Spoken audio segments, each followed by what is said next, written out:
Hi, Paul Catalina here from the Sports Game Podcast with Paul Catalina, where we're seriously unserious about sports. And this is a segment I would like to call Paul Has Issues.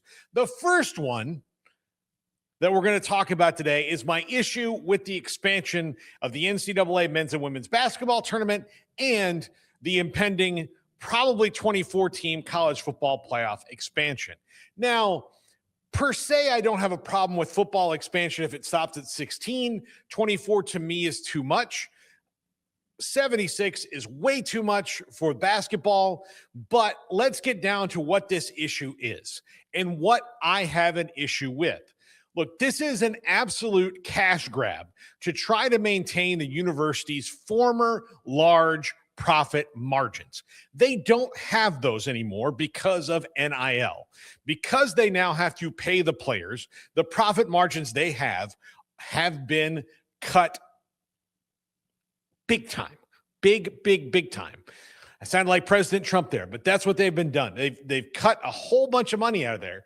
And instead of trying to solve the problem of collective bargaining, reaching an agreement, finding reasonable contracts, and getting some sort of a handle on player movement, what they know to do is just try to get more cash and make it up.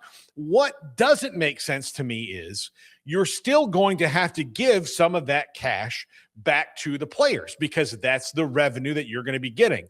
So if rev share, which right now you're under the House settlement of $20 million, believe me, they're going to find other ways to come and get that money. That was the problem before. You had a bunch of money. You weren't sharing with the players. You have one issue that needs fixing before every other issue, and you kind of refuse to fix it.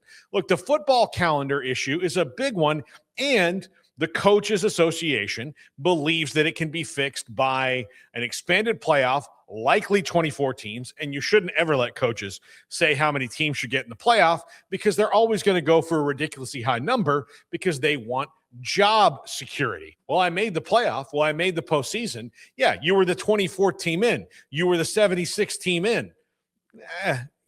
Don't give coaches that option. Now, the input you do need is on the calendar. So finishing by the second Monday in January is a very good idea for football. For basketball, it doesn't change the calendar at all in that the games will be played on Tuesday night in a second location to Dayton.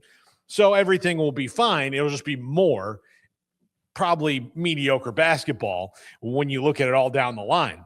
But the issue is you can fix all this money deal without having to shove more teams and more commercials at a viewing public who is tired of all that. Now, yes, if you went from 12 to 16, I don't think most people would notice in football. 76 with more commercials in every single game in men's and women's basketball, you bet your ass people are going to notice that. They're going to notice and notice huge. What they need to do is solve the functional problems they have. Player movement, calendar, etc. Then you can get to the playoff and you can get to these expansions. But what they're trying to do right now is line their pockets as much as they can to gird their loins for when they actually have to admit that they need to collectively bargain. The faster they take that medicine and move towards it, the better. The problem is they've been chasing Congress for years now, and they're still hopeful that the SCORE Act is going to pass. It's not going to pass. It's never going to get to 60 votes in the Senate. It's not going to pass. They haven't even really looked at the Save College Sports Act or the SCS Act, which was Cody Campbell's original plan that has more bipartisan issues in it that gives a little. What the SCORE Act does is try to move everything back as far as they can to the old business model. And this is what they keep trying to do. The leaders of college athletics are trying so hard to turn back time and get to their old business model and their old profit margins that it makes them not admit what's really going on. They just want to be like, oh, we have to throw this out there. This is the court settlement, blah, blah, blah, blah, blah. But look, the players are not only at the gates, the players have stormed the gates. They have taken over the castle. It is over for the old way. And the more you try to go back, the worse it's going to be. So focus up, fix the player movement issue, which is you have no handle on it. Get a handle on it. How you get a handle on it is to bargain that out. Yes, that will take some time, but you got to sack up and do it. You absolutely have to make sure that you get the player movement thing under control. Then you can start moving on to all these other things. Plus, we have put the game, basketball, football, and all of college athletics in the hands of a very few people in these conference commissioners whose directions from their university seem to only be, don't make college sports better, make as much money as you can. And make as much money as you can is the most dangerous way to go about anything. If you go into a business trying to make sure you can make as much money as you can, it's going to lead you to cutting corners. And then eventually you're not going to make as much money as you can. If you go into a venture saying, we're going to make this the best that it possibly can be, we're going to be the best at what we do. If you are a restaurant and you make pancakes, you're going to blow IHOP out of the water. You're going to make them lose their international status as the house of pancakes. That's what your goal should be, not to make more money than IHOP. It should be to make better pancakes, because better pancakes will lead to more money. So the goal should not be to make as much money as you can in college athletics so that you can keep your money and give some money back to the players, which they have so earned and been screwed out of for a long time. The plan should be, let's make college sports, football, basketball, softball, baseball, volleyball, track, swimming, anything under the umbrella of college sports should be better. Let's make it the best we can. That means compensating players to the fair level that they deserve to be. That means negotiating out contracts so that you can keep consistent, because even though players should have freedom of movement, transferring 3 and 4 times is really not good for anybody. Players, coaches, universities, no one. That's just the same thing of make as much money as you can, not be the best athlete that you can.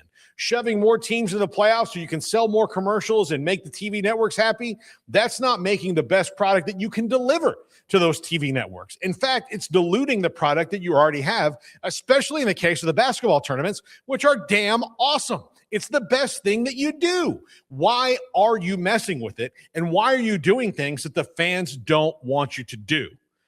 And this also leads into a scheduling issue where now teams playing these 9-game conference schedules don't want to play cross-conference games in season unless now they are going to be neutral site games, which neutral site games in college football, there's way too many of them.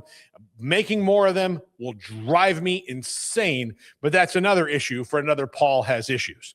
But this issue here has so many tentacles that could be solved a lot easier if you just stopped being unnecessarily greedy. And the biggest problem with the leaders of college athletics is no one is negotiating in earnest. Oh, we want the players to have money. Oh, we want to do this. We want to make this better. No, you're not, because you're not trying. You're trying to go to a Congress, a broken Congress, by the way, that doesn't get anything done, and asking them to help with this pretty minor issue that doesn't affect many people directly. Yes, it affects college sports fans and that they pay tickets and their teams and all that. But if you're not a college athlete, you're still kind of on the outside.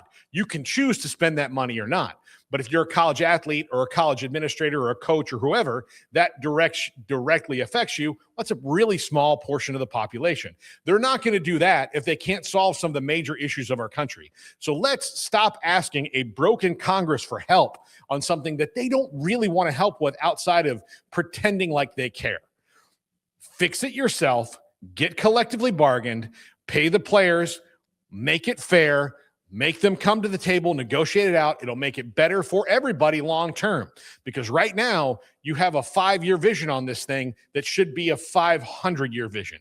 How can you make college sports sustainable forever? You're not trying to do that. You're trying to go back in time. It's stupid. It's foolish.